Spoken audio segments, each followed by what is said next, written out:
started was, first of all, just by listening to... It says it's working, there's people watching. Okay, perfect. So we've at least, and this is on the event, right?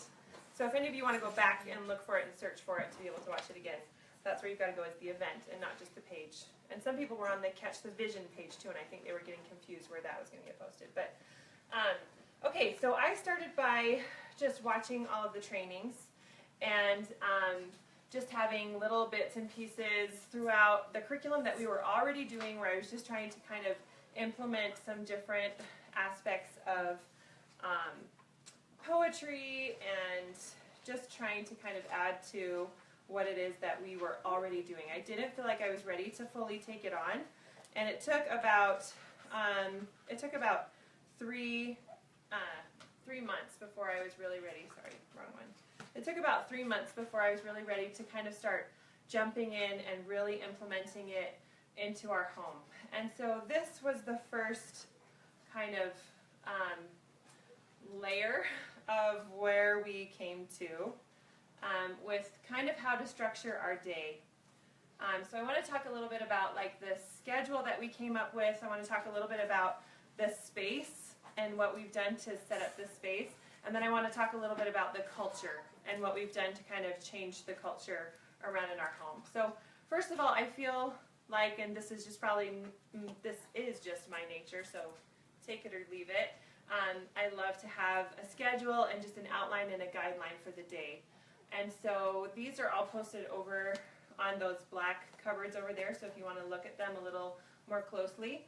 What we did to try to help ourselves make sure that we had a taste of everything that Marlene was offering, everything that the Well-Educated Heart was offering, we broke it down to just little 15-minute bite size, kind of like when I have dinner with my kids and they're like, I don't like asparagus, and I'm like, Justin, I might like it, bite. But that's kind of how we presented some of these books that had a little bit higher language. And you know, when we first got into reading that literature, my kids were like, it's too much, we don't love it, and so we were having a hard time, so we cut things down. These all stand for minutes, but we went through all of the different topics that Marlene has. Is anybody like completely, totally new to the Well-Educated Heart? Okay, so she has all these different topics. She's got world history, a freedom series, great lives, and not Greek and Latin roots. She's got poetry, and chores is not part of that, but I like having everything on one page.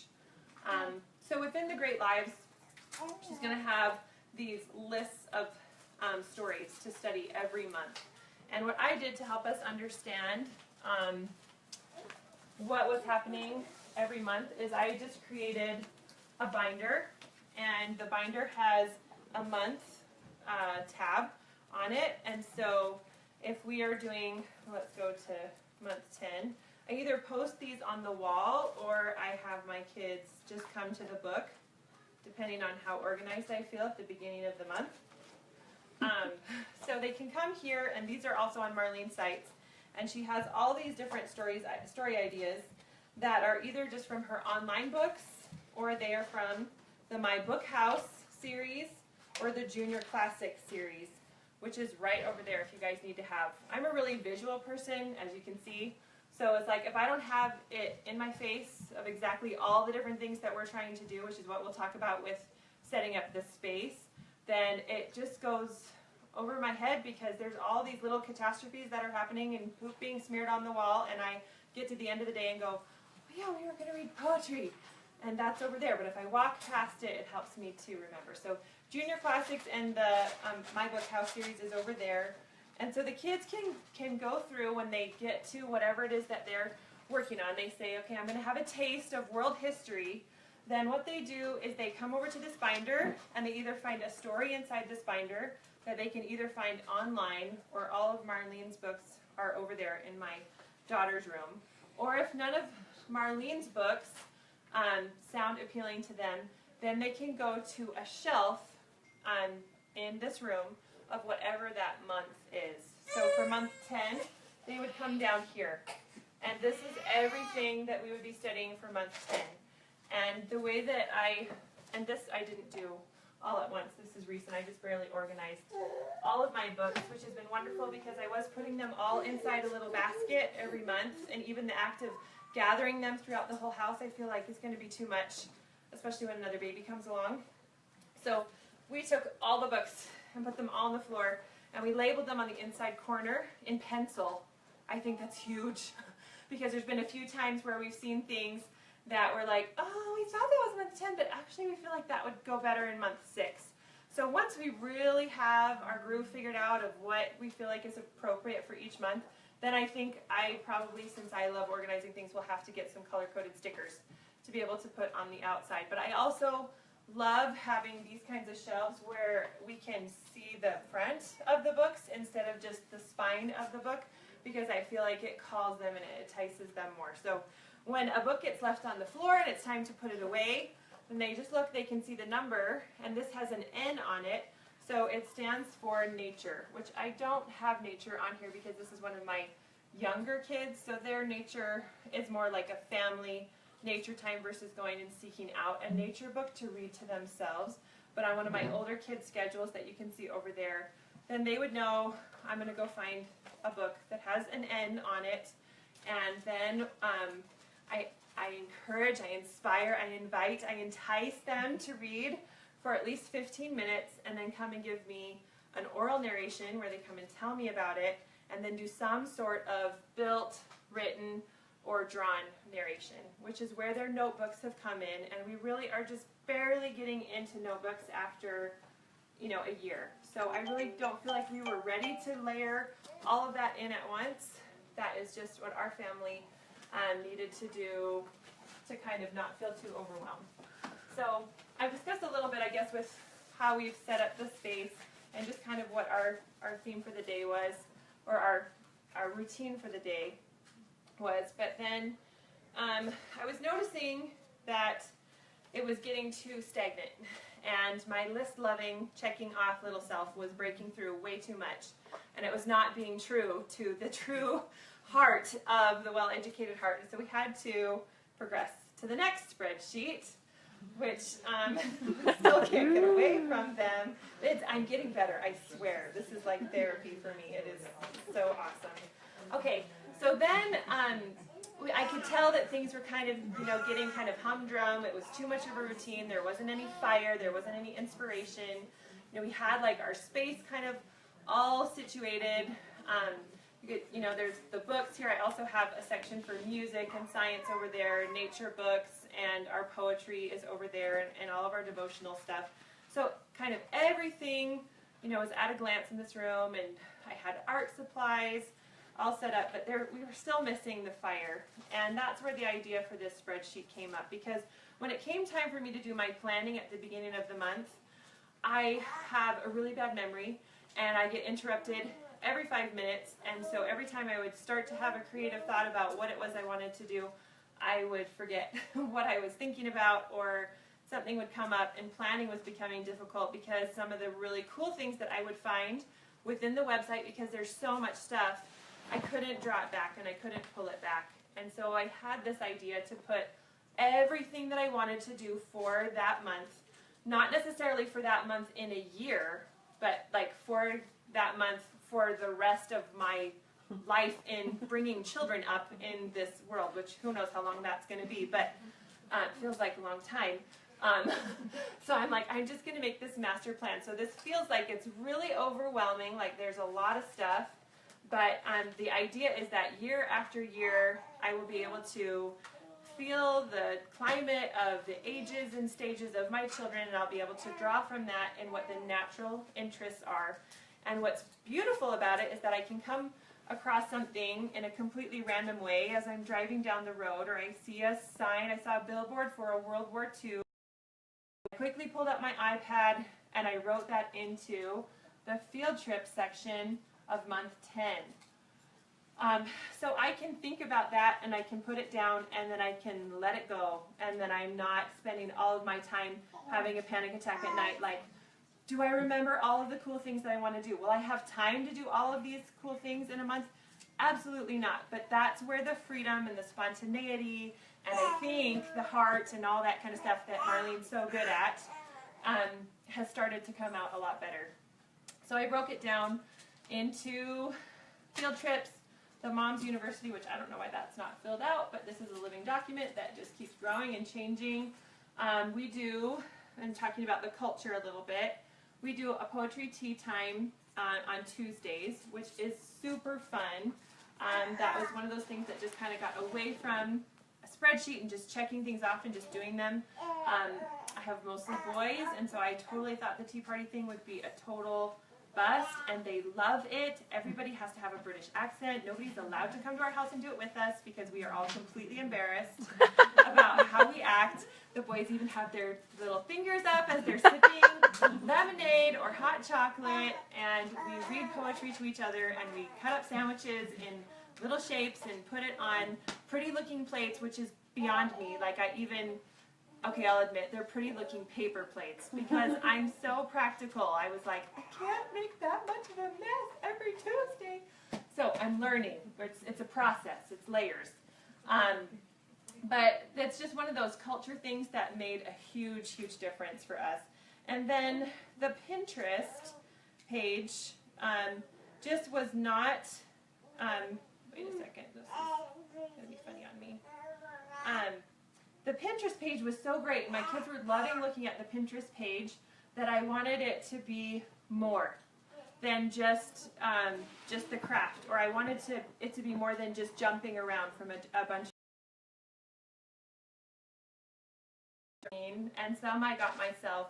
But I just had fun with my kids sitting over my shoulder and said, okay, this month we've got Hans Christian Andersen, we've got Galileo, we've got Vikings, we've got Marco Polo.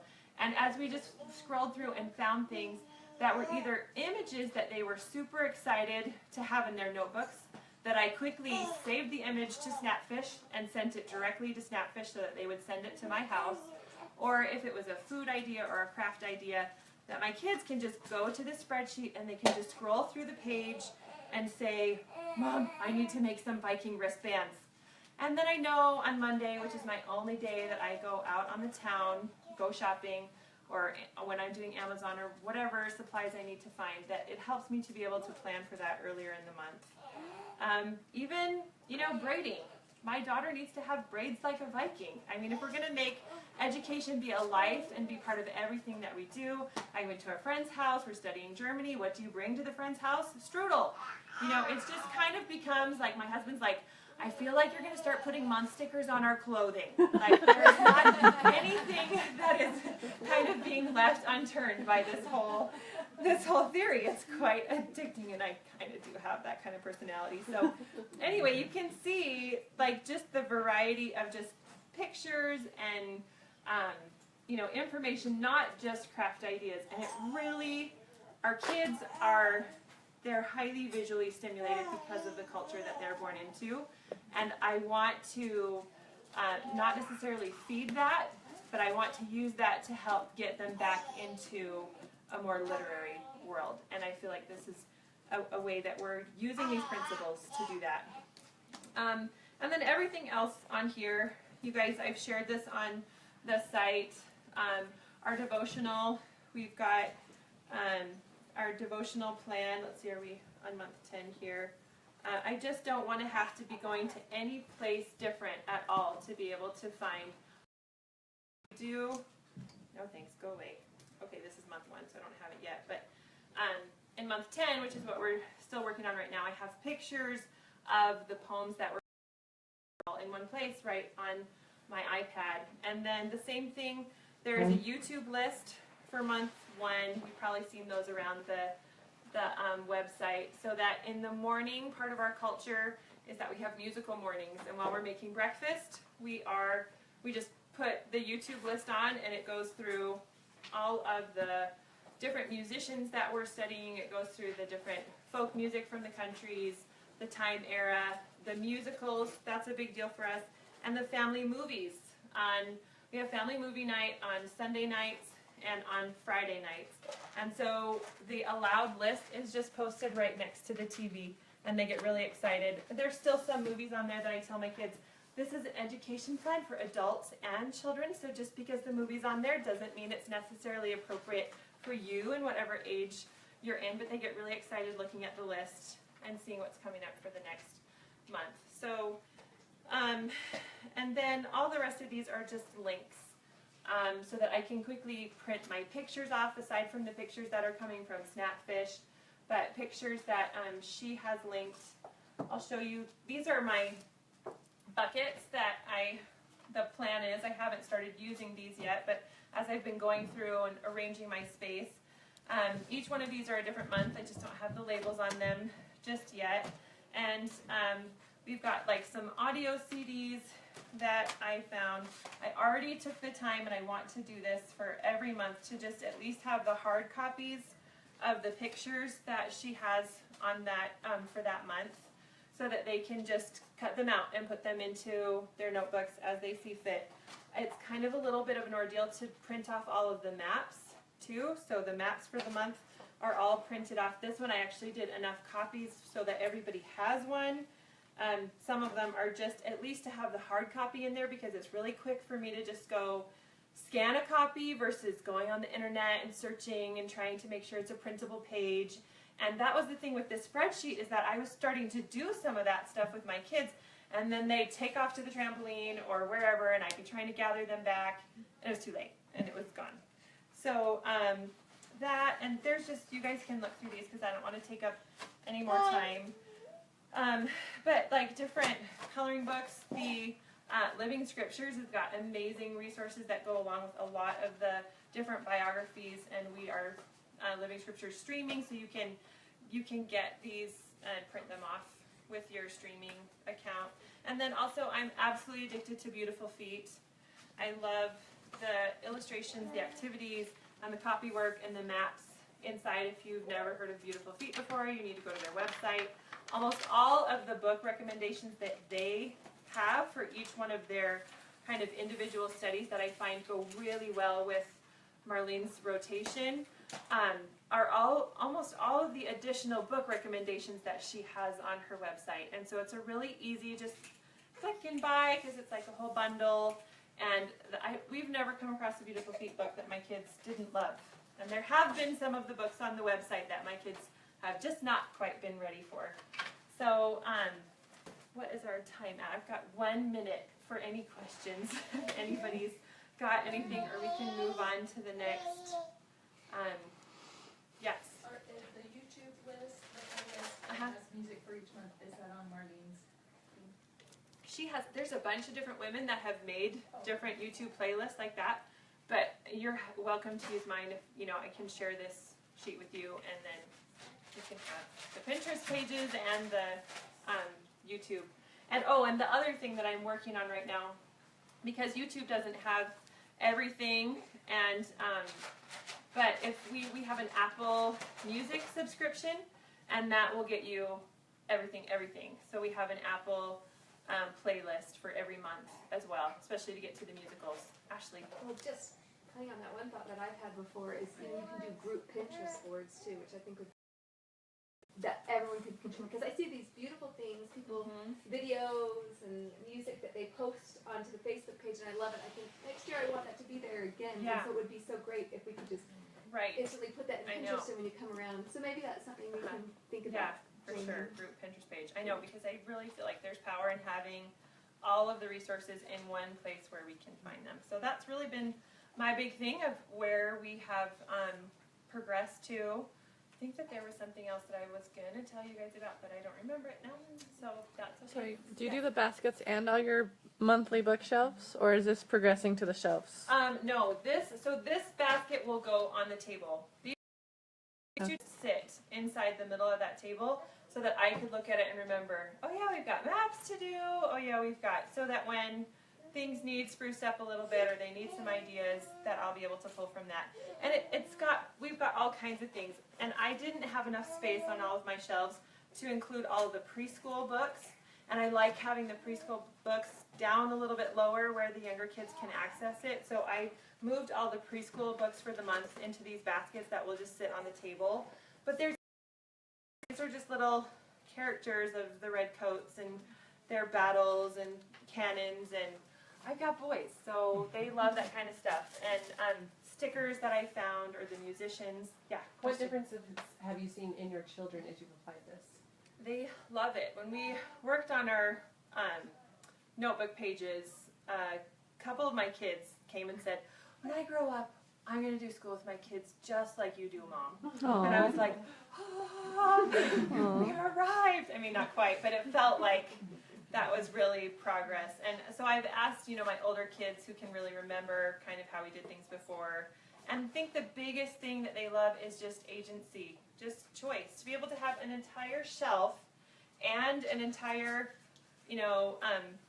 page, 2 pages of whatever books that they want to pick is so liberating for them. And it's been good for me to be able to see the difference and learn more about my children when we can be studying, Canada, and have my daughter going to Anne of Green Gables and my son going to the Daredevils over Niagara Falls. And that's just so him, and that's just so her. And so I feel like it's really being true to their nature and respecting that they know who they are and allowing them to do that, and still having, some expectations and some, higher, some higher ways of thinking about their education. Oh, and there was one other thing with my older kids too. Inside their binder, I have a scholar kind of goal sheet that we do at the beginning of the month to kind of help them really set some higher goals specifically for what books they wanted to get through. When we first started out, we were starting all of these books and we were just inching through them so slowly, which I do think it's a good thing to go through books slowly, but I also think it's a great thing to have a goal and then accomplish that goal. And we do co-op as well, so that accomplishes some of that, and music accomplishes some of that, and chores accomplish some of that. But I think the thing that's changed the most is just that learning at our house is just all about the love of it, and it's not really anymore about the check it off the list, guys, come on, let's get it done, because they were getting it done and I was checking it off my list too, but it wasn't actually changing them, because the objective was just to check. The objective was not, how do you feel, how does that make you different? Gosh, it's okay, I'm done now, so I'm just going to turn this off. So anyway, that's been my love. But we'll have time for some questions later on. So I'm going to turn the time over to Ashley. She's our next mama, and she can kind of describe. My situation is we are expecting number 8. So what I told you was kids that are from age pretty much 14 down. My 16-year-old is taking classes mostly at the high school, and he's also doing some Williamsburg Academy classes this year. But the kids I've got are baby, so that's how we do what we do. Ashley? Okay, let's just scoop this. Yes, go right ahead. Whatever you need to get out of the way. Brought my big basket here, just of some favorites, because sometimes it's nice to flip through. Okay, well, I'll give a little bit of background to me and my kids, because, she asked me to come and share, and I don't know every family is so different. And so I think if you can understand kind of my children or my background, then you can decide whether any of it is a fit for you, or what it looks like, or why it looks like it does in our home. I have 3 children. They are all boys. My oldest son is 10. And I've talked a little bit about him on a post that someone else posted on Facebook. But he is a brilliant, brilliant child. He's very, very advanced, but he also deals with Asperger's and some of those things. So his mind it's brilliant, and it works a million miles a minute. He's very logic-centered, hyper-logic-centered. But he's a friendly kid. He loves life. He loves to learn. That's just his passion. He gets obsessed with things and just delves into them and focuses on them. So he's kind of a fun first child, because everyone else picks up on what he loves. My second child is 8, and he's my sensitive child. He loves to learn too, but he's kind of my slower moving. He loves to get in deep and to explore. He's my artist, and he is kind of my tinkerer. He loves engineering and that kind of thing. My third child is 6. I guess my other son is 9. He just turned 9, sorry. My oldest will be 11 in just a month. And so my youngest is 6, and he is my fun-loving child. If it's fun, then he wants to smile. He's very affectionate, and life is all about laughing to him. And so for him, it has to be fun and exciting. So that's kind of where they're coming from, what our house looks like. It's very busy. My background, my mother was a Montessori teacher for years and years and years. So I grew up with that in my home, and she taught me how to interact with children. I just watched that, and that's kind of a gift that I feel like she's given me. But for years and years she did that, and then I helped her and taught classes with her, and then I started my own school. When she was done teaching Montessori, I moved to my house with my son, and then we got to the point where we were done with that, and I just decided to keep on going with homeschooling. But that Montessori really frames a lot of what we do and a lot of how we do things. My kids have always been really passionate about learning. They love it. They're self-explorers, and they love to do that. And I think part of that is kind of what my mother set up a long time ago. But I was thinking about, before I move on to what our day looks, now I'm just thinking about the early years, because that's what I'm just getting out of. And that's what I have focused on so much of my life with the Montessori, teaching others and teaching other mothers how to implement that in their home or in school classes or in different areas. And I just think, and a lot of questions, how do you do well-educated heart with really young children? And we see a lot of questions of, well, they're not sitting still and I'm trying to read to them. And I think, children aren't meant to sit still yet. They're not. And there's just so many, so implementing it in the young years, that's something that we've done a lot with our Montessori. I feel like a lot of the things that Marlene talks about are things that the principles, the truths, are still things that we've, my mother had in her home, and then that we had in our Montessori school. But for them, it's just all about creating the environment, an environment for curiosity, one that does have beautiful stories that you read to them when they're ready, and things that engage their senses. They just want to explore.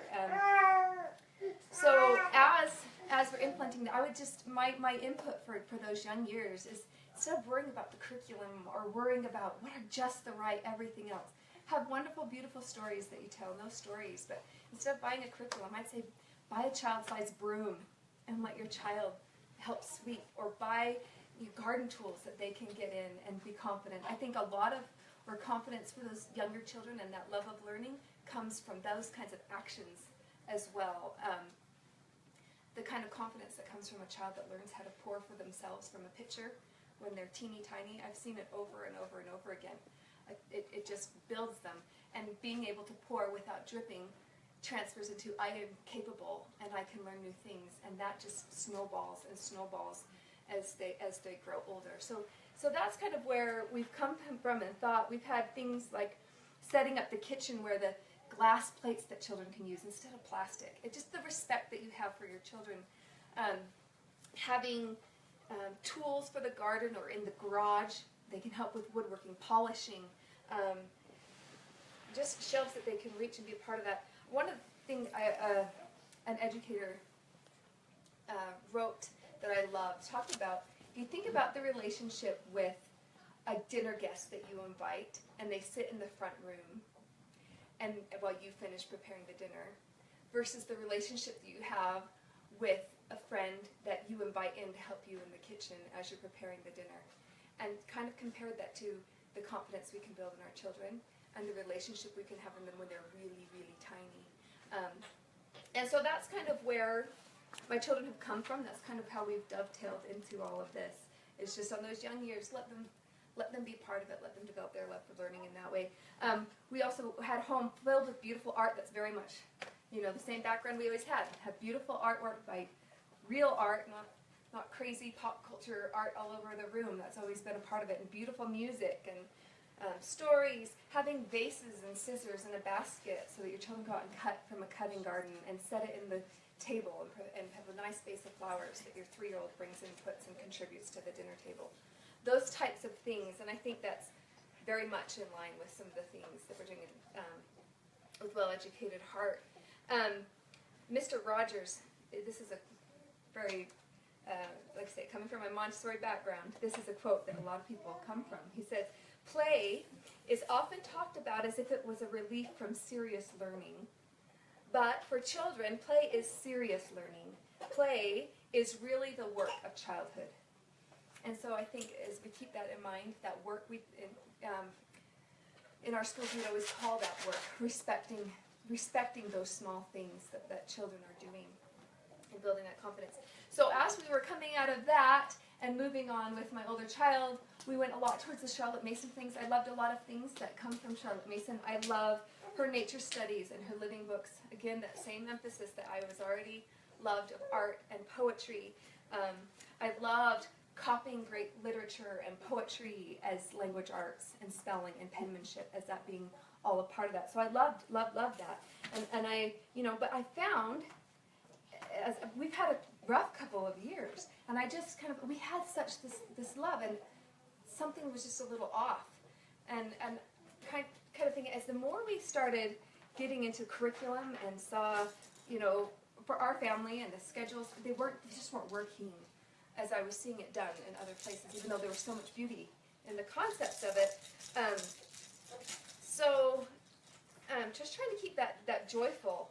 So I kind of had this prompting, that I just kept getting was just, especially with my oldest child, because so last year was his 5th grade year, if we're counting by numbers. But he functions more like a finishing junior high type student, so it was hard for me. How do you feed that and at the same time keep the joy that I loved from my young stuff? And I just kept getting this feeling, keep them young and teach them how to be children first.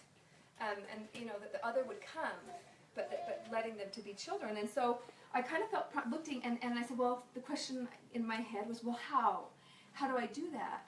And the answer I just kept getting was stories. You do it with stories. And so as I was looking, I got prompted to do the 5 in a row, and I posted online how I've now held that into the well-educated heart. But it was, and I have some of that here. But what I loved about it was we'd read a beautiful story, and then, some people use this as a firm curriculum, but I really don't feel like it. It is. It's more like it has a bunch of different ideas and a little paragraph that would say, okay, you just read this book, now here's some more facts about this. And so the joy just started coming back. So we'd read Lentil, for example, and then in the books there would be pictures of architecture. And it would say, hey, notice how the buildings look different. And here's a book that they might enjoy from the library. In this book there's a war memorial in the middle of the town.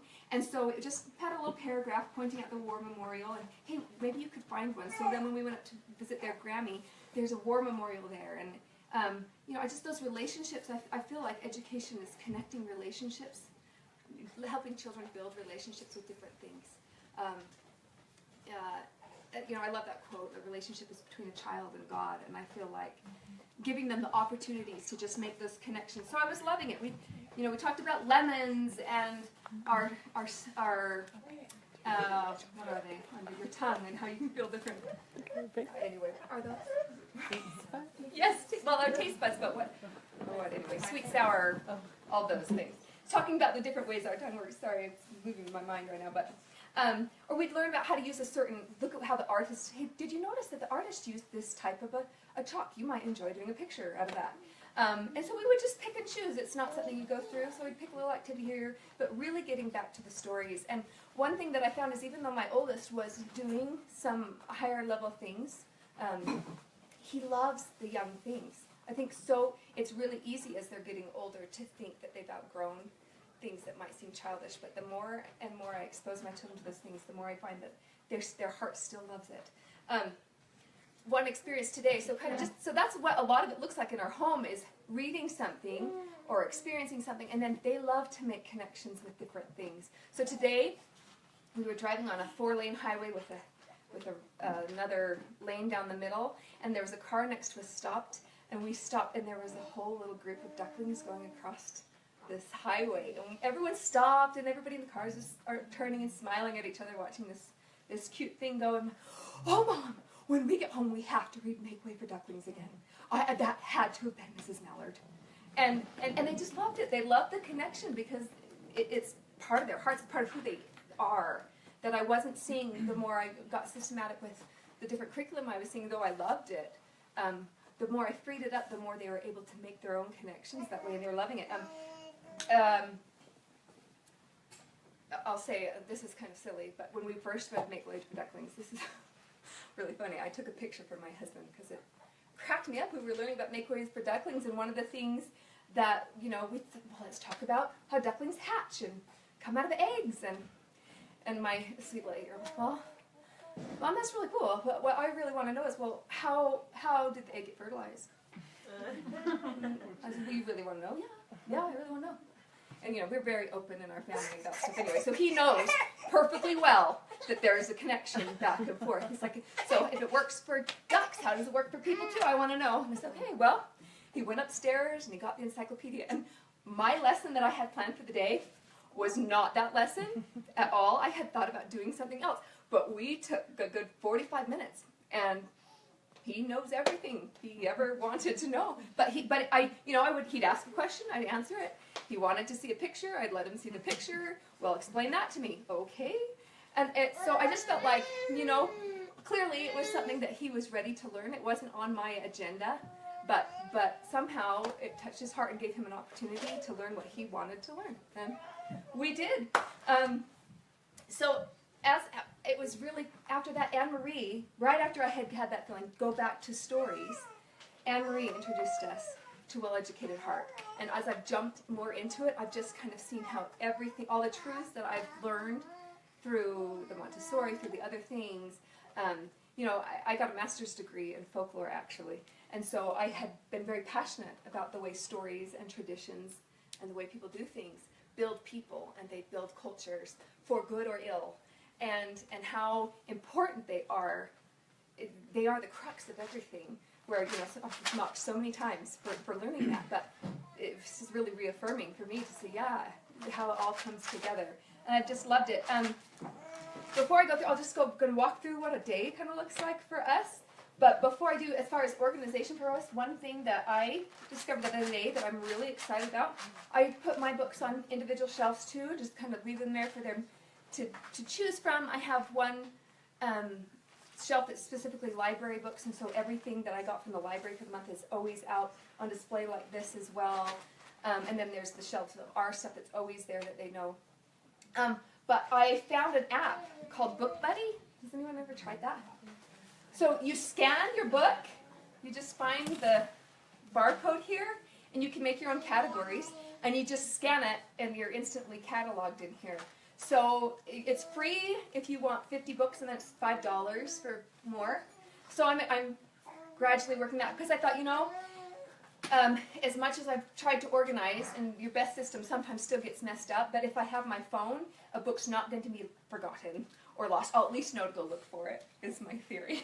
So we'll see how it works. And I also thought about, sometimes I find a great book at the library and think, I hope I can find it again. And I've been using Marlene's list. But I'm going to make a category that is specifically my books at home and my books at the library, so that I don't every month have to put together my library list again. I can just, this is what I checked out the last time, I can add to it or take away, but I'm not, I feel like I'm always making library lists. Anyway, so our day, like I say, this has been a year of really simplifying for us. So in the morning, my children are musicians. Very, very passionate musicians, and so they start their day with their practice. And then we have breakfast, and most of our school happens over breakfast. Almost all of it now. We used to, when I was transitioning from having a Montessori school to doing it at home, we had a Montessori room, and it kind of worked, but it was clear that it needed to kind of transition into something else. So now it's mostly around the breakfast table. We start with a devotional. And as I was, when I was doing the Charlotte Mason, there were so many wonderful things I wanted to do. I wanted to do hymn study, I wanted to do poetry, I wanted to look at a piece of art, I wanted to do all these different things.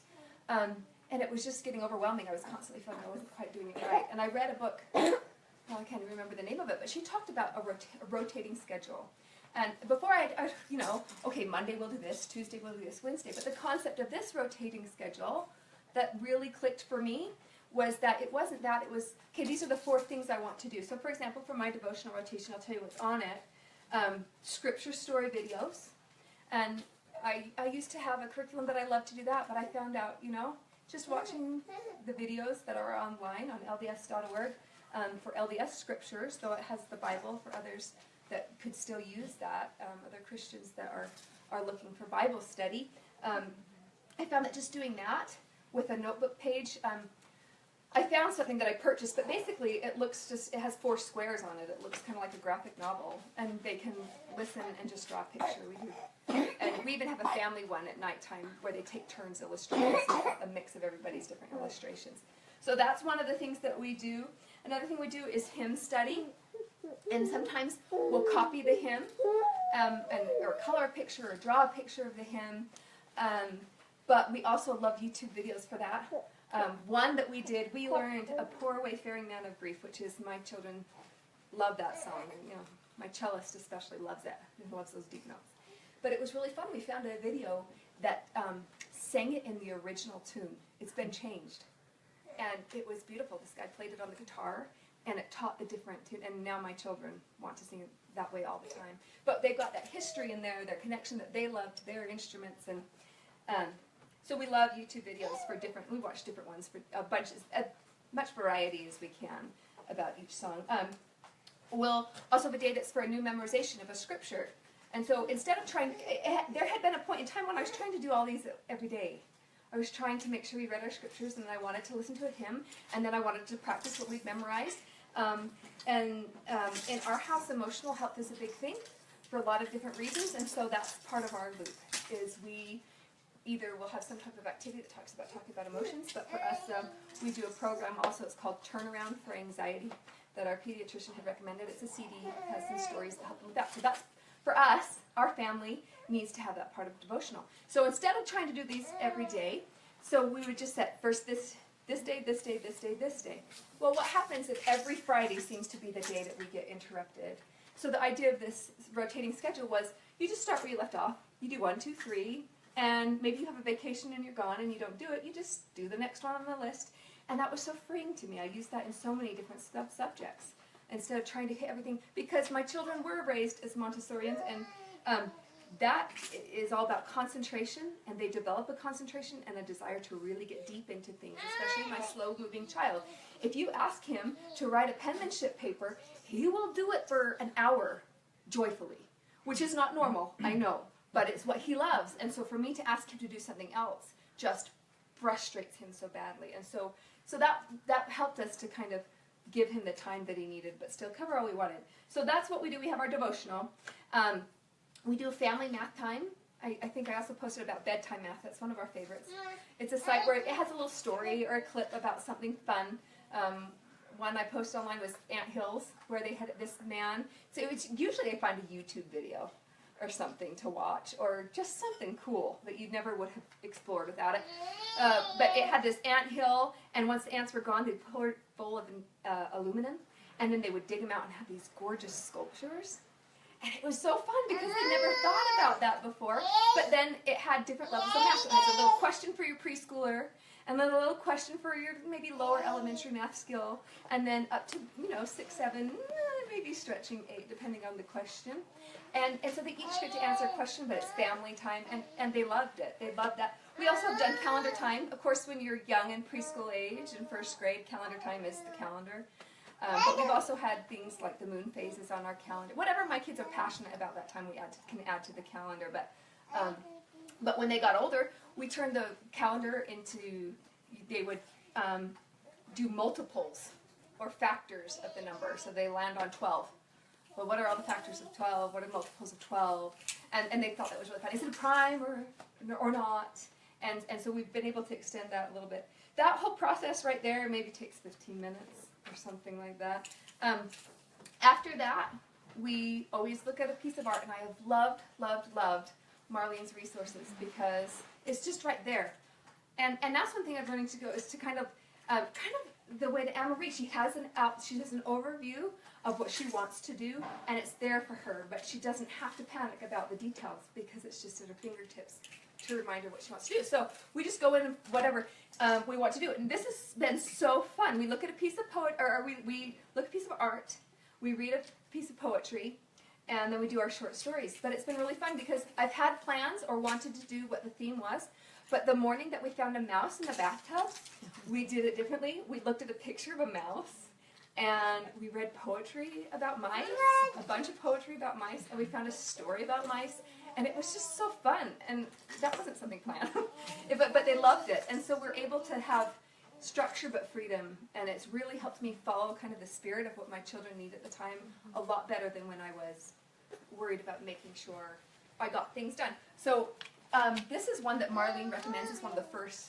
poetry books, and I ordered it, and at first I thought, it came, and I went, this anthology of poetry. I don't know that we're really good. There are no pictures, it's just here. My kids absolutely love this. And we have a lot of poetry at our house, and in the past we've always done poetry by the poet. We've done the Charlotte Mason thing where we have 3 poets, 3 artists every year. And I still like the idea of maybe exploring one person's things just to get kind of the feel and the flavor for that person every once in a while. But in general, we just use this. And on stormy days, we've opened it up and found poetry because it's listed by topic. And so we've just opened it up. What's in here about rain? What's in here about the mouse in our toilet or our bathtub? And we just, they would have me read poetry all day to them. And my mom, she homeschools my nephew, who is going to be 14, and he loves this. She says he'll go to it, and he loves to dig out fun poetry that has to do with what they're doing and whatever's on their mind. So lest you get a little intimidated by this, so far, at least it's been successful for 6, 8, 6, 9, 11, 14 at our house. And another thing I would say, again, with that whole idea of don't underestimate what your older child might enjoy, my oldest loves these Mother Goose stories. Loves them. And this has been my favorite collection. I found it at the library, and then I had to come home and get it. You can see my tab. We started reading in this book probably 6 months ago, and that's where we've gotten to.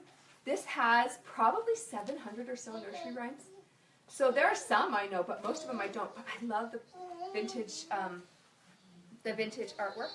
Is really fun. And what's been really fun on some of the pages, like this one, she'll connect a couple that are similar. And so the illustration includes illustration for a bunch. So there'll be a hill, you know, or a ship, and then in the bottom corner there's someone else on something. So the picture all makes sense, but it has a bunch of different ones. But these are really fun, and my kids, my oldest, loves them. And I think even, you know, it's kind of like Winnie the Pooh. My husband loves, we have this audio version of Winnie the Pooh that we love, and he loves it probably more than my children because they're excellent narrators for one, but don't underestimate. But this is a great, I can't say her name, but you can look at the picture. Anyway, yeah, G-Y-O, Jiao, Fujikawa, G-Y-O-F-U-J-I-K-A-W-A. I can maybe just post a link to Amazon. How about that? But anyway, we love this one just because I have a bunch of collections of Mother Goose, but I've never seen one so thorough. So many that I had never seen before in here. So that's what we do. We read poetry while my children, after breakfast is done, they listen to poetry while they do their dish duty. They each have a portion of the dishwasher. That's pathetic, right? One child should be able to do the whole dishwasher. But one does the top, one does the middle, and one does the silverware.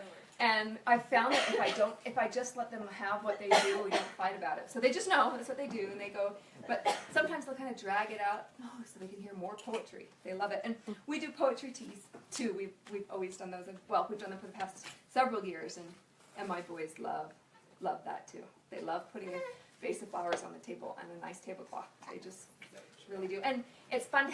We've done it too, where they read their favorite poetry, and then I'll have a fun piece of stationery or something that might prompt them to write their own poetry too. And that's been fun. And for my little ones, they just tell us, and I write it down for them. So we do art, some poetry. Poetry is actually usually last, but this is where I read short stories. And so I'll read my 5 in a row if it has to do with the topic, but that's where I read all of Marlene's stories. We put those in there. And, you know, I found myself, so when we did Insects, we found this awesome book by Fabre, and we just pulled it out and read. I didn't plan lessons. I just grabbed what felt right for the day, and I've been more comfortable with that.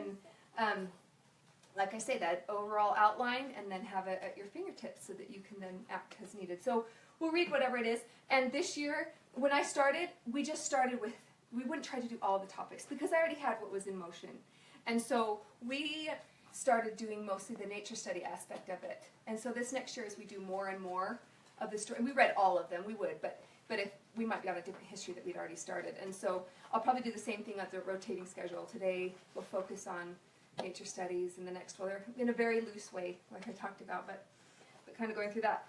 So after that, you know, I excuse them, they do their personal care, they finish their music, On good days, we have a bicycle bus. We haven't done this for a little while because we had a broken bike. But at one point in time, when they were a little littler, I had my bike, and then I had the Wii Rider thing, the bike trainer, and then attached to that was the trailer. So I had one that was riding a bike, one on that, one in the trailer with the picnic basket and all the books that we had. And we live right next to the Jordan River Trail in Utah, so we would get on that and we'd ride a couple miles into a park, and then that's where they would do their math. They'd get out, we'd lay out a blanket, and they'd get out their math books, and they'd get out whatever they were reading, and we'd do that at the park. And we'd bring our nature study books along then, so it was just part of the routine instead of looking for a bunch of different things. So in the afternoons, or if we do the bike riding, then we get to the math. And this is one thing that I have really, really learned to let go on since I've started doing the Well-Educated Heart. I was a Montessorian, so Montessori is all about putting things on the shelves and letting children explore it. And so I should be really comfortable with that with math, right? That loosey-goosey type of thing, but we all have this, especially with math, we have this fear that we're just not quite, what if I don't read it right? What if I miss something? What if these big holes? And all of a sudden they're not going to know anything. And so, I did all that Montessori, and then I started doing primary math, which, is my next favorite thing to Fred. But, and I liked it because it still had some of those things from my Montessori. It was, that you do games, you do activities, hands-on, and then you do a little short little activity in the notebook. But the more he did it, the more my oldest loved it, flew through it, was fine. But my second, who loved math, I was just still starting to see a little bit more pushback. So this year, I finally just really did. They were already doing Fred because they loved Fred. But I was one of those moms that was saying, people would ask on the pages, well, is Fred a whole curriculum though? And I'd say, I love Fred, but I do support it with this. Fred's my favorite. And then just to make sure. And I fully converted to a full-on just Fred now. I really have. And so part of that was moving up into the higher books. But so we do Fred, and I've brought some of these here. And I think, I'll get to that in a minute. But so we do a lot of Fred. My oldest son's just, he's finishing up this middle school Freds, and he's going to start the high school Freds soon. One thing I will just say for them, if you're just looking at apples and butterflies and cats, you need to look at something a little further along first to get a whole picture about what the vision is for Fred, because it's so fun with the stories, but it really has so much meat in here. Things that I never learned in my years going up to calculus ever that are fun with Fred. So these are here if you want to look at them. But let's see. We also do a lot of literature-based math. That's one thing I've been bringing in more math books. So and I've tried to tie them in with my Well-Educated Heart stuff too. So when we were learning about knights and castles and the Crusades, I got all the circumference books out, and we did circumference for math. And they loved it because their hearts were already attached to this other subject, and so they were so ready and to just link that right on top. Right now, I know astronomy is not supposed to be coming up yet until September, but my books came in the mail and my kids found them. And so we're deep into them already. We will be so done with astronomy by the time we're done. But they're loving it. When I went to when I went to the library to pick up some additional books, I grabbed a bunch about calendars and about seasons and about time and about distance, because all of that can be taught along with astronomy, because it's all about the sun. So that's been been fun way for us to do that. But I also saw, in some of the Montessori materials, there's this bank that we would do, and in just a couple of weeks of working with a child in play, this was not trying to teach them or make them memorize facts, just in play of them moving these things around, they would learn long division and multiplication and adding and subtracting up into the thousands, 10,000s, 100,000s place. That was just super comfortable for a 4 or 5-year-old who was interested in the beadwork. It was never something we pushed on them, but if they did. And so then I would look at these primary math books, and think, okay, kindergarten's units, and maybe 10s, and then maybe next year we'll learn hundreds, and by the time you're in 4th grade, we'll add the millions place, and my kids are, again? I've known this forever. And so that just connecting it with Fred, I read the article that Marlene, there's a great one on there about how you can teach everything that a child needs to know about math in 6 months. And I was hesitant to do it until I tried it myself. I've had a couple of aha moments, and one of them with Marlene's principle of layering. And one of them was with Fred and doing it myself. I picked it up and started, I am learning so much from this Fred. And my husband picked it up. And he is in finance. He's brilliant. His mind is just like my oldest child's, very mathematically, logically inclined.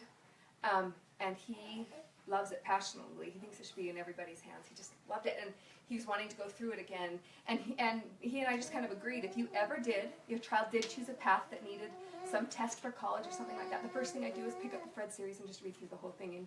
And you could easily do that in a matter of a month if you wanted to.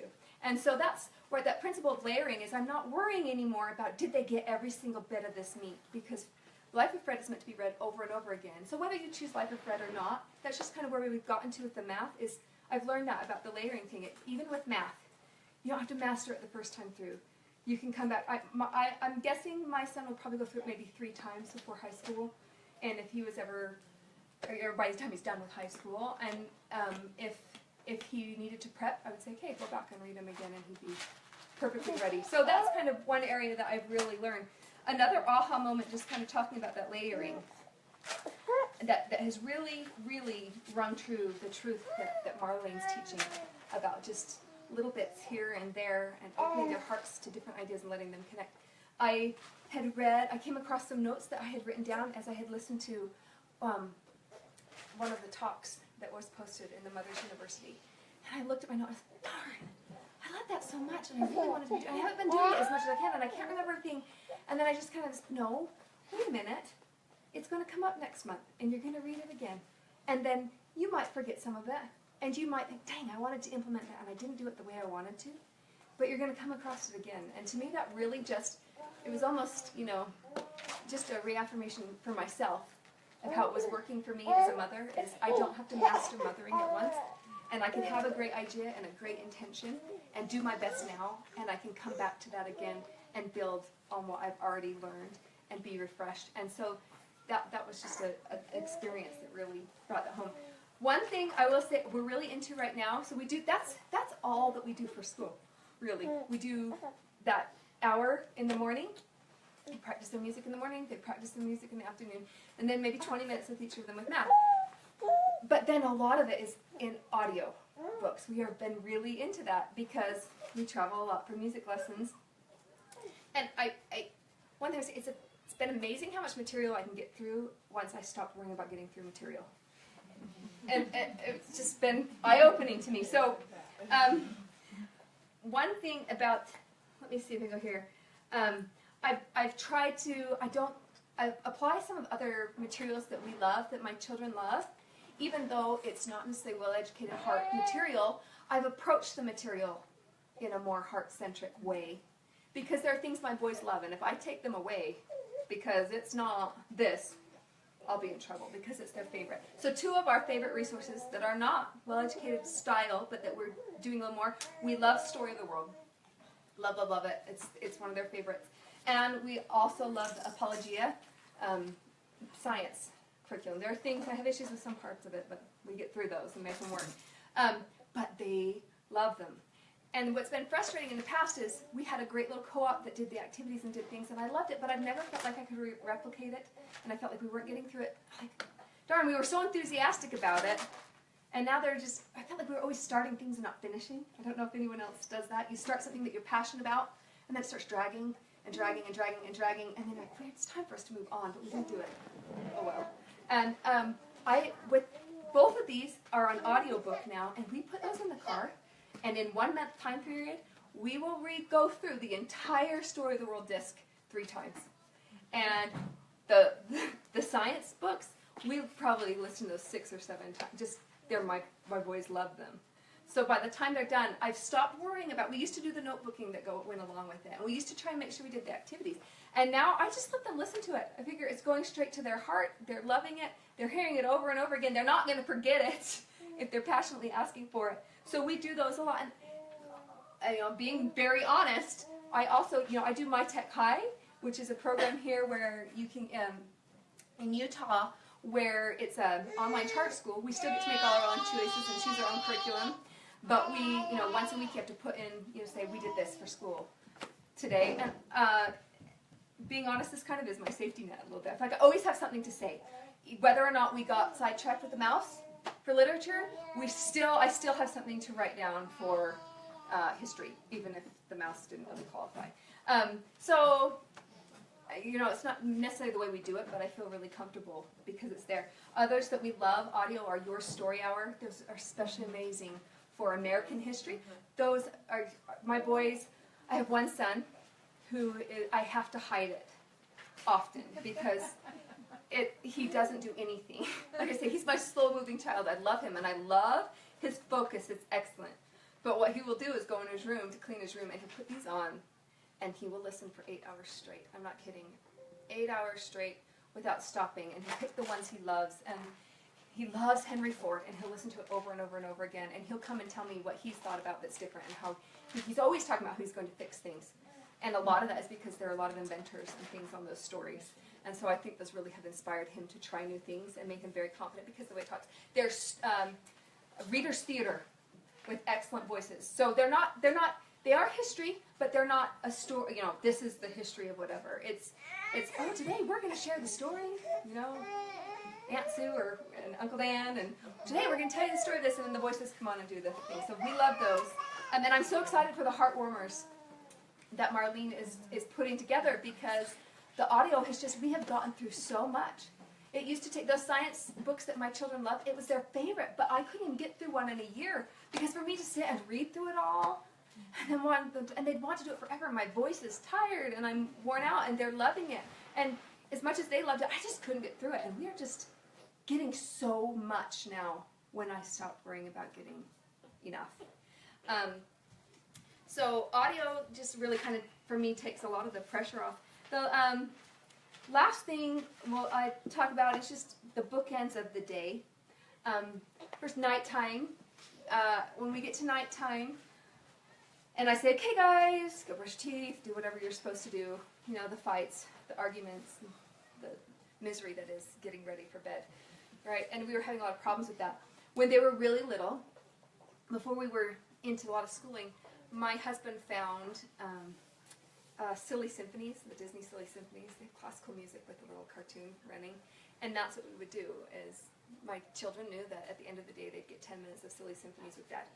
And a lot of these silly symphonies actually work into some of the subjects in Well-Educated Heart, so we love adding those in because those are our personal favorites. But now we do a lot of audio that has to do with the topic. So when someone shares a cute video about the animals, so instead I'd say, okay, off you go, story time's in 10 minutes. They'll come running down the stairs with their hair all wet to jump in because I don't have to nag, they just hear the story start. Or I'll start reading from the book that we're reading, and that's their cue to come downstairs, and they don't want to miss it, so that's taken a bit of that fight away from us. And we always have a family literature read aloud that we read together, and often that's at night. We do some individual reading as well, and my kids read at night. They're just, like I say, they're voracious readers, and so they pick from the shelves on their own choice. But especially when I have a child that's really struggling, like I say, I have a really emotional, sensitive child, and when he's having a really hard time, the best thing I can do for him is find a book that only he and I are reading and spend that time at night with him, and that has healed his ache and whatever is wrong for him better than anything else. Has really been effective. And then the morning, kind of that same idea. Dr. Gordon Neufeld, he was talking about connecting with our children and how we need to connect with our children as often as we feed our children. That's as often as we need to make that connection. And if you haven't watched that, that's in the Mother's University, one of the very beginning ones. I can't remember the name of it, but that's amazing, and that's one I've listened to over and over again. Tried to glean a little bit every time. The book is really good too. Yes, yes. It's really good. But another thing he talks about is connecting before we ask something from our children. And that's something that I was having a hard time with, and I've really come to get this principle. Even in our religious life, love before the law, all of this that's so important. And I realized sometimes I'd have a child having a really hard time starting the day, saying, how often did the day start with, come on, I've tried to wake you up a couple times, it's time to get your music started. We breakfast is going to start in this time and you're not ready. And I had a friend, amazing, fun woman, but she told me that she reads her children awake in the morning. And so it's a really, I don't do it all the time. This is a concept I've done, and I need to do better, but she reads them awake. And so instead of the drawing, come on, get up. I've been doing it this summer. I haven't done it the last week because we had something kind of interrupted the schedule, but I would go and make a green smoothie and bring it up on a tray, and I've got one that's just sleeping over here, and then the one that wakes up early, he's so excited, and carrying the other one that's half awake, and we just put them all on one bed, and started reading a story, and they start sipping their green smoothie, and it was such a gentle way to start our day. And I found that then when I said, okay, now it's time for us to get going with our music, and I think it's part of that connecting with the heart first before we're asking or requiring anything from them, and daily seem to be the best for us that we're working towards. And I just, I just think what I love about this is the method opens the door for God to lead you to exactly what you need, and it's going to look different. But I felt that the more I've trusted, it is a bit of a trusting to let go of some of the other things that we've loved or ways of doing, but I've found the more that I have, I just feel like God makes those connections. God sends the ducklings across the road because you just read that. That happens all the time. I find it all the time that he'll just place little things, run into a bird that we had just read about. Mom, can you believe? And I just feel like he can prepare our hearts that way, and I know he will for you as you're working towards that. Anyway, Thank you, Ashley.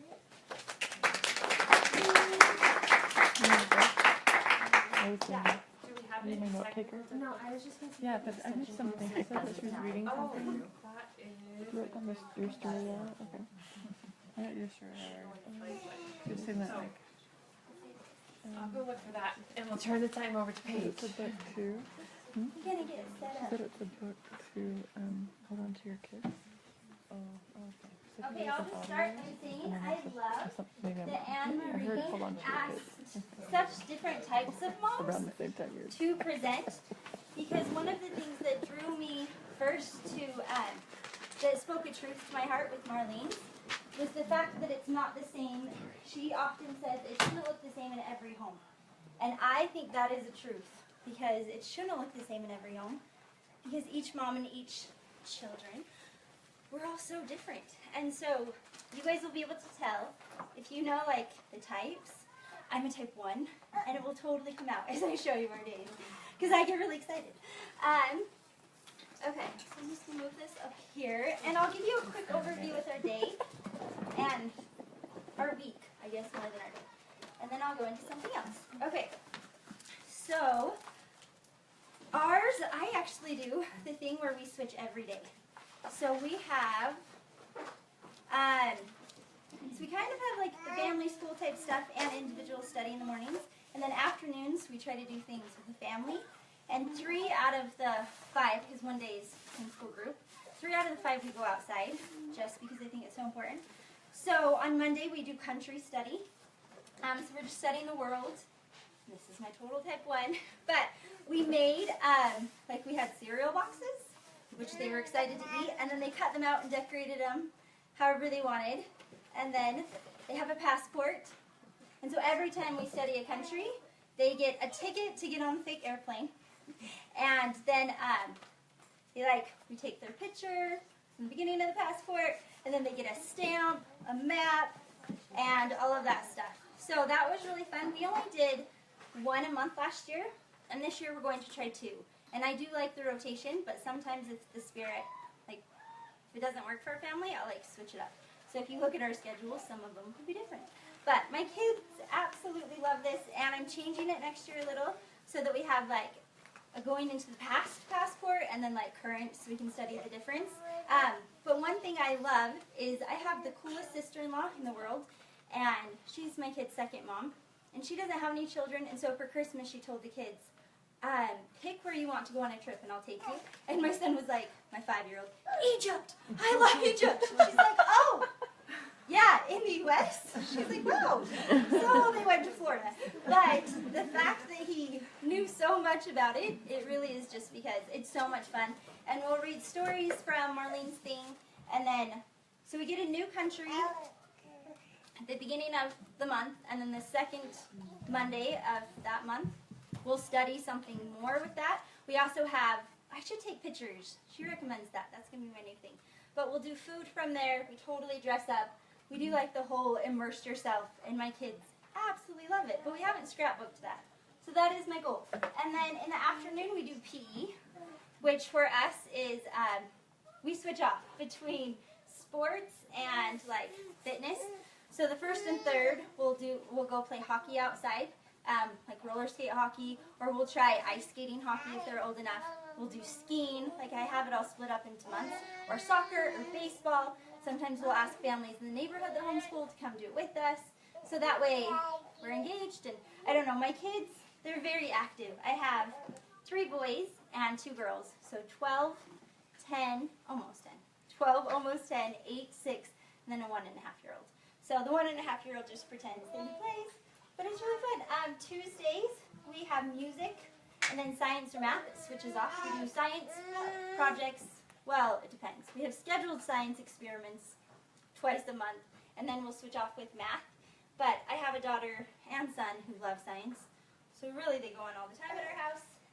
So we'll do musicians, composers, and we just listen to classical music, which again, they just connect to and they love. Marlene has some of the best stories on her website. My kids love the story about Chopin where he's 9 years old and he's playing, and the mom comes home and she's like, oh, how did it go? And he goes, Mom, they loved my coat. They all stood up and cheered.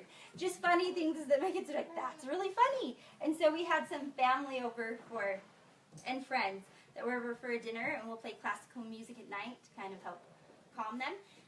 And my kids were like, can we listen to Vivaldi? And so I turned one on, and they're like, that's not Four Seasons.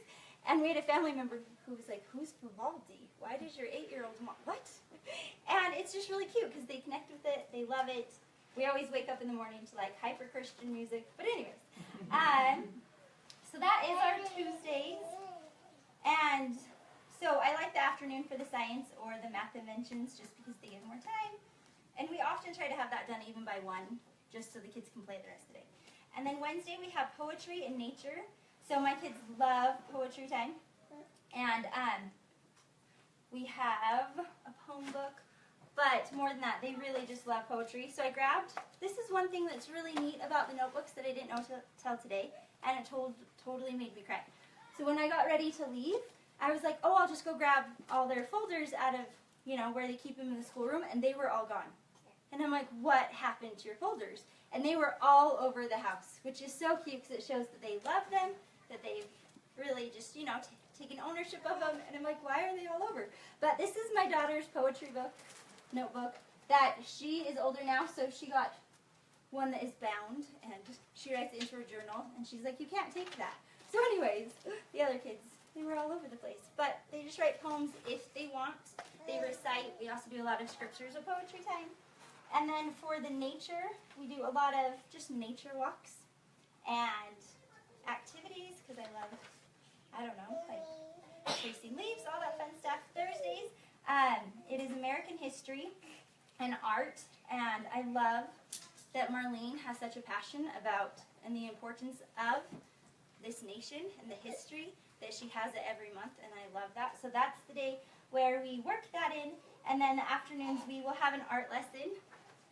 And my kids really like Art Hub for Kids on YouTube. And so anyways, my one daughter even wrote that on her thing. It cracked me up. Say it again. Art Hub for Kids. She loves it. But they'll just do different, we do it once a week as a family. And then the other kids that love art obviously do it all the time, which is great because it's weekends. It's afternoons, I mean. So that is our Thursday, and then Friday is homeschool group. So one thing I try to do at night is we'll read like a story on nature or something. If it's the Wednesday night, I'll just read something. Marlene has such great resources on there. I love the Burgers, is that how you say it, books? But yeah, but Marlene has great ones on there for free. Like we read about the housefly was really funny because there's like nothing beneficial about that. But she had an ant and all these little ones that kids really love. And I get kind of excited again, my top one with science. So like last year, I love how Marlene says you shouldn't be a slave to your schedule. because unlike AnnMarie, I'm not a spreadsheet person. I see those and I'm like, my head hurts. But I get to use your resources and be like, I'm going to put it in a non-spreadsheet. But we did like meteorology school, so my kids got a notebook and they signed up and they had to like figure out how to tell what the weather would be, predict it, track it. So we'll do different things like that also with astronomy. And so if my kids want to keep going instead of like a month, we'll do that for 2 months. Some of them they just love, but my little 6-year-old was like, Mom, when can we study the weather again? We haven't done it for months. And I'm like, you can keep studying the weather. But I love those little things that make a difference. And then we also have art mixed into it, like I said, on Thursdays. The first one, we have like a work by an artist where we kind of study them and just see something. The second Thursday of the month, we have art that the kids pick from Marlene's resources. I think I brought that. We have so many notebooks. So this is my 8-year-old's book. That's what it says, Taylor's art book. And so they will take turns picking the artwork that we get to study. And they really take ownership and loved it. Like this one, they were so excited. They picked because it had 4 kids, and we have 5. And so they're like, oh, so-and-so's the one in here, and they're out here. And it shows that they just love. Before this, I did Charlotte Mason. And it's nice just to let them connect with the art and love the art. And so they just love different aspects of it. It's really funny, the ones they pick, the ones they don't. Sometimes we'll add famous artwork in here. Sometimes we'll do it from the culture. It just depends. But what I really love about that is my kids have had experiences where they've internalized it. They love it. And this one, so I'm a total Savers DI book shopper. I love it. Because I'll have all the books, but I'm trying to like build them for my family. If you're related to me, you just get like piles of books. And they're like, well, you don't homeschool. I'm like, I know, but they're great books. But my kids went over and saw this in the art section. And my son brought it over and he goes, Mom, I found something we have to get for Dad. And I was like, okay. And he goes, look, can't you just see Dad doing that? He would have been one of the pioneers to do that. And I was like, oh, you totally connected with the art. And I love that because that is the whole purpose, is to have your kids gain a relationship with beautiful things. This painting right here is actually my daughter's, and I'll share the story of it in a minute. But for Christmas, after she heard the story, it really touched her heart in general conference. If you're not LDS, sorry, I like Buddhist stuff, Jewish things. I mean, you could just like filter, right? But she loved this painting. So for Christmas, all she wanted was this painting. And I was like, luckily they came out with it right before. But that was all she wanted, and it really, really touched her heart. And what was really cool is this was the story that confirmed that Well-Educated Heart was right for me. So this will be our 3rd year doing Well-Educated Heart. So we've done it for 2. But right before that, I had just finished preparing everything for the school year, Charlotte Mason style, and then my friend was like, you have to like look into Well-Educated Heart. And I was like, okay. And so I kept looking into it, and I felt a pull. And I was like, that means I have to change certain aspects. Not a lot, because they go together.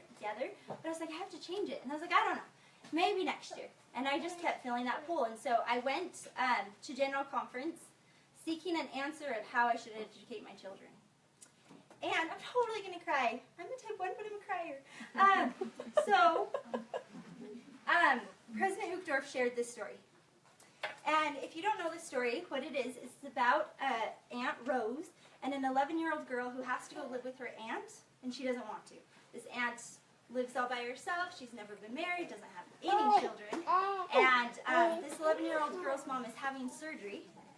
And so they're like, you have to go live there. And she doesn't want to, and no matter what she does or how much she protests, she's done. She's like, I'm just thinking about my mom. She didn't connect. There were no kids for like miles around, and she hated it. But then after her mom's surgery was okay and she was in recovery, she started to notice something about her Aunt Rose. And that was, she was the happiest person she'd ever met.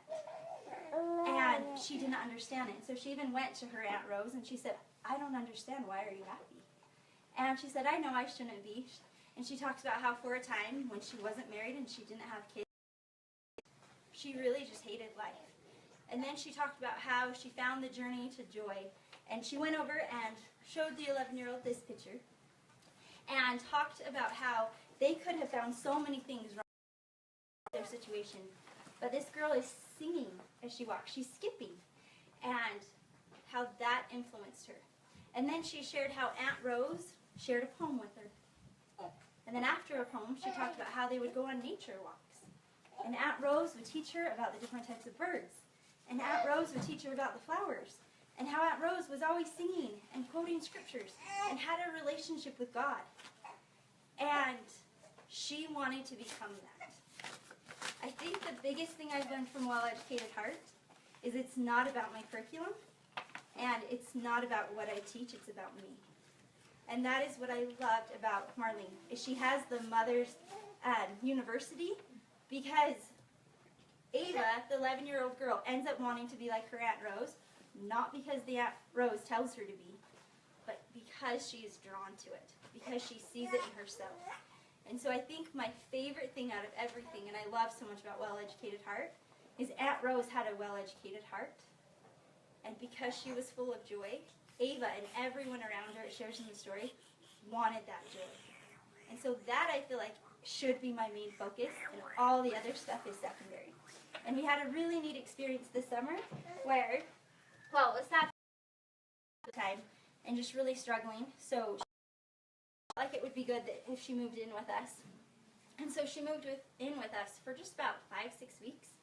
And in those 6 weeks, I saw her transform. I saw her read all of the Life of Fred books. She would come to me every day and be like, "Hey, Paige, which one of your books should I read now?" And I would give her a stack, and she would read them. She just wanted to do it. I didn't tell her to read Life of Fred. She was going to college, and she's like, "I don't really understand math." And I'm like, "Well, I have these books." And she's like, "Cool." And so she read all of them and couldn't had Life of Fred books. She also just had a new love for learning. And I asked her, I said, "Have you always read this much?" And she said, "No, last year when I graduated, I rebelled against learning because I hated it." She's like, "But being here, I found a new love and desire to learn." I didn't sit her down, and she did some activities with us, but I didn't tell her what to do, how to read, that she needed to learn this, that if she wanted to be better in college. She naturally did it because of the environment of a well-educated heart, because it brings joy. And I love that all the moms are different, so I love joy. It's like my favorite word. But in that talk, he said, God didn't design us to be sad. He created us to have joy. And one of the quotes from one of the apostles says that comparison is the thief of joy. And I think if I've learned anything through homeschooling, is anytime I compare or try to be someone else, I let go of my joy. And God didn't give my children to someone else. And so if it's more this way or that way, that's okay. Because as long as I am filling my heart and I'm showing that to my children, they will naturally want to become that. But if I get too "You didn't write anything in your book," or if I'm stressing, it's going to repel them instead of draw them in. And I love that Marlene has all of these resources there. And I just have such a strong testimony of it, because I had a friend say once, she said, "I'm not raising my children to have a great job." She said, "I'm raising them for eternity, to live with the Creator of the world." And I believe if I want my kids to draw closer to the Creator of the world, they need to love the things that He loves, because it will naturally draw them closer. I can see them getting to heaven and loving everything and loving nature and discovering God in that, because He created it to show them He loves them. He created great music to show them that He loves them. And Elder Holland says that God left the lightning, electricity in the sky, and the bridges undone to allow man to do the work and create it themselves. And I think if they have that love and desire, they'll naturally do it. One of the things that my 11-year-old has done, so we'll study different countries, and then I'll recommend different books and people for her to read. And so this is her People of History book, and she read a book about Mother Teresa. And when I asked her, "What did you learn most about Mother Teresa?" she quoted her when she said, "God is my banker. If He wants something to be done, He will provide the means. If He doesn't, it won't happen, and I don't want it to happen anyways." And I was like, what a gem! Like, you need a gem book, sweetheart. But you can, and kids learn things naturally. So I'm like, just write about the people you like. I can tell when she writes about them right after she read, because they'll always be like 4 or 5 pages. And if it's after, see, things I love from Mother Teresa. And if it's a while after, she doesn't remember as much. And so on her own, she's like, I really should write right after, because then I remember more. And I'm like, yes, you should. So she has Gladys Allward, C.S. Lewis. This was a while later, because she loves C.S. Lewis. Corrie ten Boom, Anna Bavolia, which was a story from Well-Educated Heart. Helen Keller, Ida Shutter, Amy Carmichael, Beatrix Potter, Henry Ford, Clara Barton, Sarah Hell, Abigail Adams, which is really big, William Penn, really big. But what's really neat about this is I have children that are dyslexic, and so reading takes a while for them, but I also have one that just, the spelling isn't connecting, no matter what we do, programs we try, and it's actually one, she's getting better, that did this.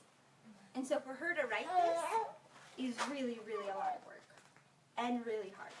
But she connects so much with the people that she will take the time to try to make sure it's spelled right, to write the stories of these amazing, amazing women.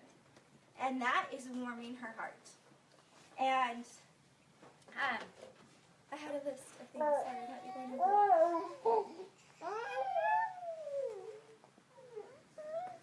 to. Okay, so here is what Ava said, just to end. Ava said about Great Aunt Rose. Great Aunt Rose was the happiest person she had ever known. And Ava figured out that she was always happier when she was around him.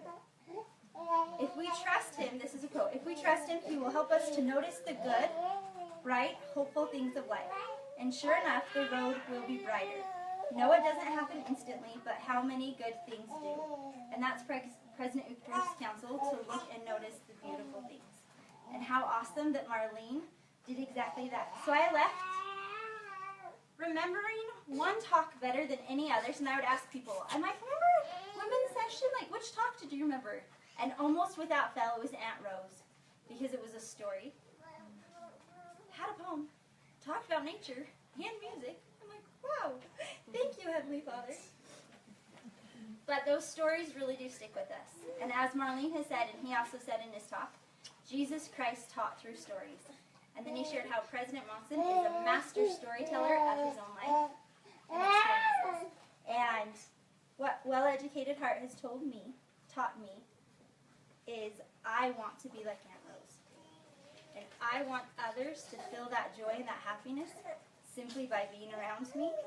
And Marlene has created a university for me to figure out how, and tools to help warm my children's heart while I'm working on mine.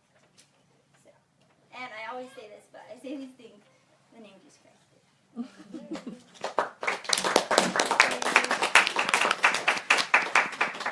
Awesome. We'll turn. No, you didn't get that. No, oh, well, we don't have to, but I don't want to. Yeah, I can talk about something.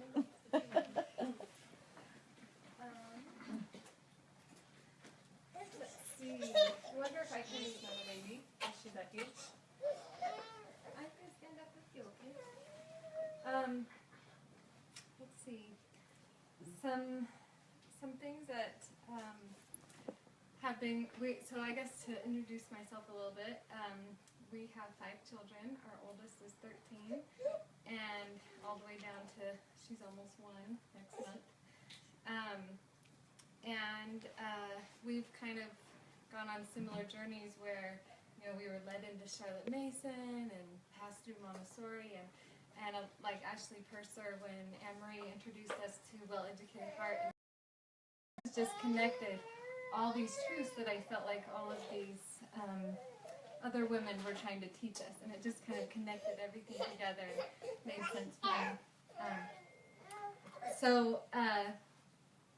Some of the things, I just kind of took a few notes as we were going through and being successful in, on the days where I was like, today was a great day. I wonder why. What was it different? So I kept trying to keep track, and I'd write down a little note. I'm trying to find them here. One of the days, we were reading a story. We were reading a story about Robert E. Lee, about the Civil War, and so I had just printed off some pictures of. I don't think I'm gonna be able to find it, but we had printed off some pictures of some Civil War people. My kids love to like print off coloring pages. You can type anything and it's a coloring page. And so we had printed off some of the Union Army soldiers and some girls that were dressed in kind of the 1800s clothing. And so I just had them coloring these pictures while I was reading them the story of Robert E. Lee. And then afterwards, they were just really inspired by this story and wanted to learn more about the Civil War and kind of what happened and all these things. And so then they're like, well, we have to print off more pages because now we need to, color some guys that are wearing brown, like the South, and some blue, like the North.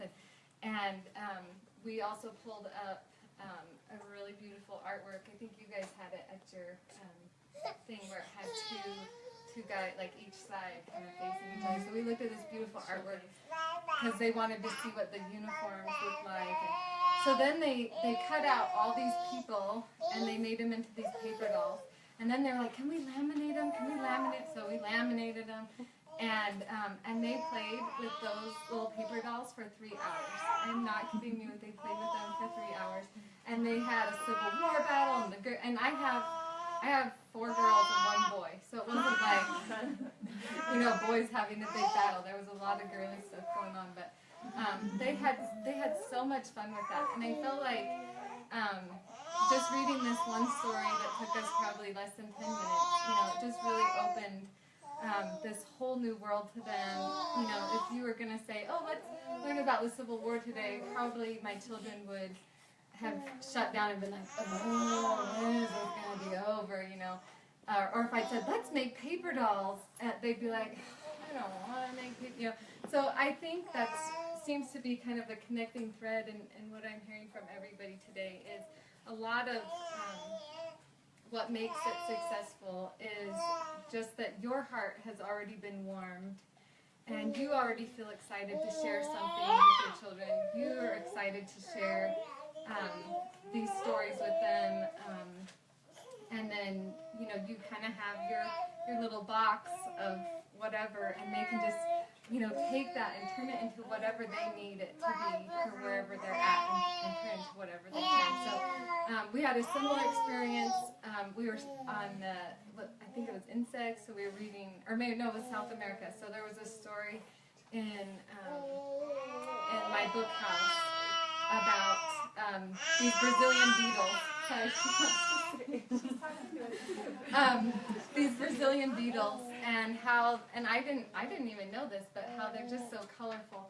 So we read, I don't know if any of you guys have read that story in my book house, but so we were reading about this, and so my kids were like, really? I don't really think they're, that colorful. So anyway, so that led us to this Google search of all these different images, and so we were looking at all these beautiful beetles, and look at the hot pink one, and look at the bright green, and then that led us to finding there's this man who borrowed all these really rare insects from this museum, and he has a special camera, and he took like 300 pictures of each part of the insect so he could get really close, because getting that close you couldn't get the whole insect in. And then he had them blown up to like a 10-foot photograph, and it was just really beautiful and cool to watch this video about this.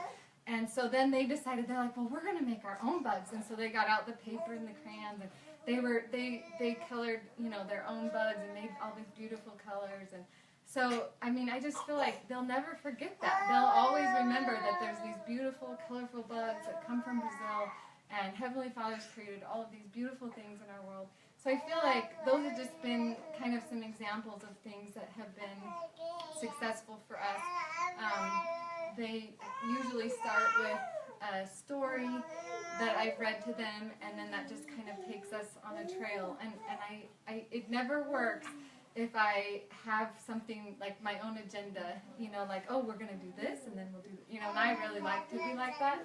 So that's been kind of hard for me to just kind of, more so just kind of like AnnMarie, you know, have kind of this whole thing, the whole picture at my fingertips, kind of have an idea of a map, but then we can kind of just travel around wherever we want to go and have a really successful time with that. So yeah, Thank you, Krista. Okay.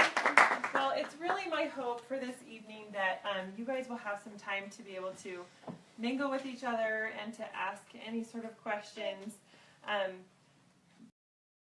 just hope that you can come away with having some peace and a little bit of an idea of where it is that you are being called to go. And I just want to add to everybody's comments in, you know, I spent a lot of time talking just about the logistics specifically of how, you know, we are implementing it in our home. But obviously the biggest thing is how our own hearts are changed, and that is, I think, the countenance of the Savior comes out and shines. And it not only blesses our family, but it blesses the community, and it blesses everybody around us. And that was a big motivator behind kind of trying to gather everybody together and just propel this movement of really everything that is virtuous and good and beautiful and lovely. And, you know, I've had moments very recently of just wondering, you know, we're on baby number 8, and it's intense and it's hard, and you know, why are we doing this? Why are we educating our kids at home? Why are we having children? And I think, I mean, you know, every once in a while when things are really crazy, you're like, what am I doing? And so really thinking about that and kind of being able to solidify what my intentions are has come, thanks to my heart being warmed, has come farther and farther away from what I've got to do for the kids to what do I need to do for myself to just be a reflector of the Savior's love, and a reflector of His countenance. And so I feel like this is the best odds for me and mine with all of these resources. And then there's one other resource I have to tell you guys about that has really helped me specifically with helping to warm my own heart, and that is a book called The Life-Giving Home. Yeah.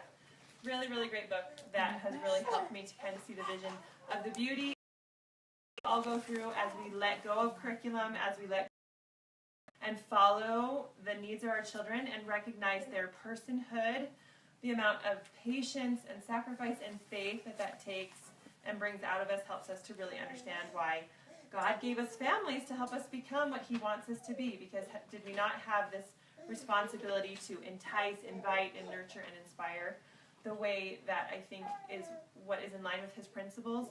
I know I wouldn't be, I would be a nastier person than I am now. So if you need to go, we'll send you on your merry way and totally understand that. But if you want to stay and linger for a little while, you are totally welcome to ask. Have a great suggestion that you just want to throw out. This is one of the times to be able to do that. So thank you for taking time to come and be a part of this.